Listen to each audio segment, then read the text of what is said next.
It's graduation season, and I have such a clear coming of age memory of my mom taking me to the bank to open my first bank account before I headed off to college. I actually still use the same ATM pin I picked out when I was 17. That was in the late 90s. Today, I bank with BECU, a member-owned, not-for-profit credit union open to anyone in Washington. Whether it's an early saver account for your kid, or a business account like I have, retirement planning, or your everyday checking and savings account, BECU supports its members in establishing good money habits and financial stability. One of the biggest reasons I decided to go with BECU is because they're not for profit. So when I have questions or need financial advice, I know that they have my best interests in mind. BECU also makes it super convenient with access to 30,000 ATMs nationwide, video banking, and they are community and philanthropically minded. BECU gave $7 million back to local communities in 2024, and they believe in social equity and community well-being. More than 1.5 million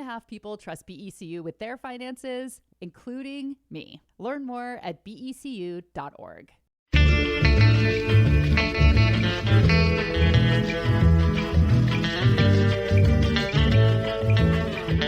Welcome to The Leftovers. I'm Rachel Belle. The Leftovers is audio left on the cutting room floor from last week's Your Last Meal interview.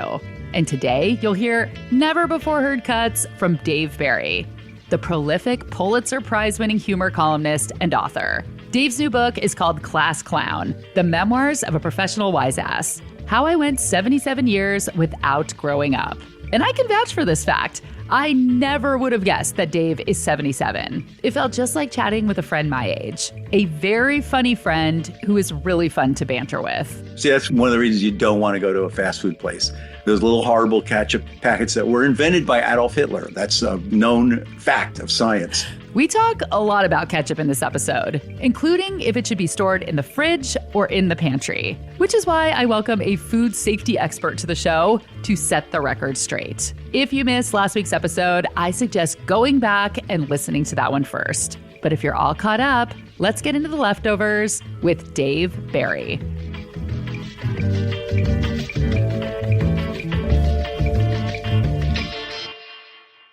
I'm going to do a little speed round with you before I let you go. Oh, God, do I hate these. You do? Oh, yeah. Everyone hates them because you're supposed to be clever. And it's hard to be clever. Like, I don't think you have to be so clever. You just have to be honest. I'm just going to state ahead of time that I'm not going to be clever. And that way, that monkey is off my back. It's usually just like a lightning round, but this is going to be called a very boring lightning round with Dave Barry. Or how about just casual, no pressure conversation? Okay. All right, I'm ready. I'm ready. Okay. Oh my God, the pressure. Okay. The first one is, and this better be clever, what is your perfect favorite birthday cake? Oh, it's easy. Chocolate cake with chocolate icing and maybe chocolate chips in it. And afterwards, somebody just comes and injects some chocolate fudge right into my veins. Oh, I've never had that cake. Yeah, it sounds like it. Guy, I like chocolate. Do you say things like the Kathy comic? Do you go, I'm a chocoholic, ack? Did she say ack? She did say ack, didn't she? That was her thing. Yeah, ack. I'd forgotten Kathy. Is she still around? I actually had her on the show several years ago. Does she say ack? In real life? No. Okay. No. Okay. Do you cook? Yeah, I do. Mostly I heat meat up on the grill, which is a very kind of cliche man thing. My wife says I do it well. And I always say the same thing. All I do is heat it up and stick a thermometer in. When it's right, I take it off the grill. It's not that hard. But I also sometimes make meatballs and spaghetti, but I make the meatballs myself from scratch and they're pretty good meatballs. And there's a couple on the way to you right now by Federal Express. So try them out. So wait, how do you make yours then? Because I saw that you grew up like a little bit upstate New York, like 30 minutes north of the city, right? And I have relatives that live up there, like in Yorktown Heights. And I found that when you go to the supermarket there, you can buy a pack of meat that's 4 meatballs all in one package. It has beef, pork, and the veal. Yes. And I never do that because I live in Seattle. You go and you have to buy a pound of each and it's too much. Well, here in Miami, I know what you're saying about the beef, pork, and veal, and I wish they had that here, but they don't. They have beef and pork here, so I do use that. But what I think is the secret. I used to think that meatballs should have a lot of meat in them, but it turns out what makes them good a lot of times is they have a lot of breadcrumbs and cheese in them. Yeah, and I put both of those things in there, maybe more than many people do. You don't How do it like much other exactly? people. I don't know. I just, Actually, you should send me some meatballs because in the 9 years I've made this podcast, one guest has actually mailed me food. And do you know Isaac Mizrahi, the fashion yeah, sure. designer? Sure. He mailed me a jar of his homemade spaghetti sauce, like from the tomatoes he grows in his garden. And what better to go with that Then meatballs. than a meatballs? Okay. Yeah. Well, I absolutely am going to do that. Okay. No, I'm not. I But yes, heard that. yeah, I heard that. no, I didn't. What? This question's dumb, but I'm just going to ask it anyway. This is so stupid. This is like There a are question, no stupid questions. except mine. This is like Yeah. a question like an elementary school person would ask you. As a humorist, is there a food that you think is inherently funny? That is a stupid question. Told you. No, zucchini. Zucchini. I've written whole columns about zucchini because I mean, did you ever attempt to grow zucchini? I do grow in the summer every year. Yeah. How much zucchini do you grow? 70,000 pounds from one plant. Exactly, and it all comes out at once at the same time Yeah. everyone else's zucchini is. It's like you're taking a whole bag of zucchini over to dropping it on their front deck, and they're bringing theirs over to you. Yeah. And the thing is, it's zucchini. And no offense to the zucchini American community, No. it's just not that great. It's okay. Yeah. It's okay, but you can't like really just, boy, you know what I want tonight? Zucchini. Mm. But there are some things that you go, what's in this? And you go, zucchini. Oh, that's pretty good. It's good. But you don't lust for zucchini the way you lust for Dolly Parton, if you know what I mean. I do know what you mean. So is the funny part kind of the joke that the plant is playing on you by overproducing for everyone? And also, at the same time? you'll find if you were a professional humor writer that every now and then there's a certain word that just looks funny in a sentence, and zucchini is one of the ones that's like that. It's like weasel is another word like that. They just look funny in a sentence. I don't know why. For the last 30 years, Dave has played in a band with a bunch of other famous authors, the Rock Bottom Remainders. Can you do a little name dropping and just tell the people who is in your band? Yeah, in my band are Stephen King, Amy Tan, Scott Turow, Mitch Albom, Greg Iles, Ridley Pearson, Roy Blunt Jr., Mary Carr, Alan Zoibel, lots of people. Yeah, all book. Yeah, we're a terrible band. Your lyrics probably are very good, though, right? Not really, because we sing rock and roll songs. We often forget the lyrics because we're also old.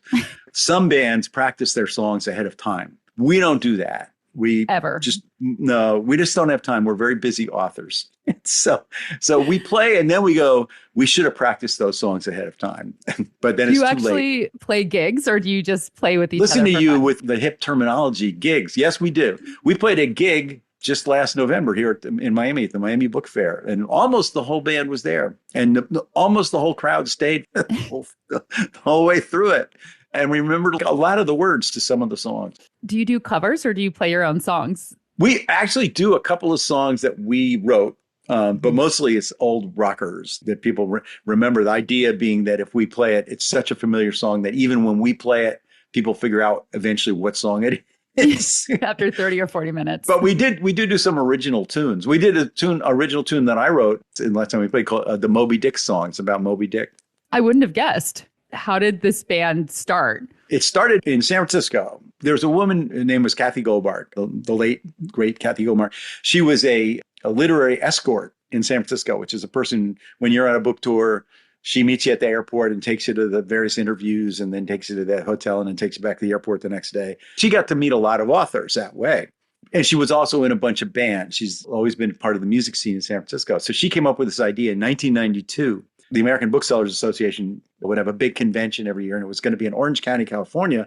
And she said, I'm going to see who can get a band together and we'll play a benefit for First Amendment Foundation, I think it was called. And it was going to be just a one-night thing. So she sent faxes. This is in the days of faxes to every author she could think of. And the people who answered those faxes became the original Rock Bottom Remainders. One of them was Stephen King, and one of them was Barbara Kingsolver. One of them was me. And anyway, it was just this very random group. And we went and we played, and we were terrible. But everybody loved us because they were booksellers and they were drunk. And Stephen King was in the band. So that was like, amusing enough to everybody.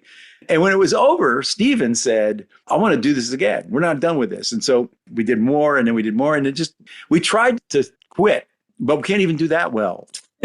we just can't Failed stop. at failing. We failed at it. Yeah, we just keep going. When people say, well, like, what are we good at as a band? We're good at endurance. We have endured longer than, for example, just to name a band at random, the Beatles.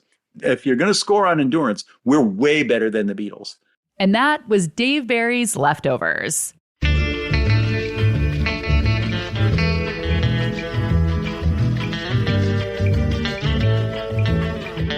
Dave's new book is called Class Clown. Pick it up at your favorite local bookseller. The Leftovers and Your Last Meal are both products of Seattle's Cascade PBS. Become a member today and support public media. Plus, you get complete access to all PBS programming. Go to cascadepbs.org. This episode was mixed and mastered by senior producer Sarah Bernard, with editing and production assistance from Maliha Syed and myself. Original theme music by Prom Queen. I'm Rachel Belle, and this is The Leftovers.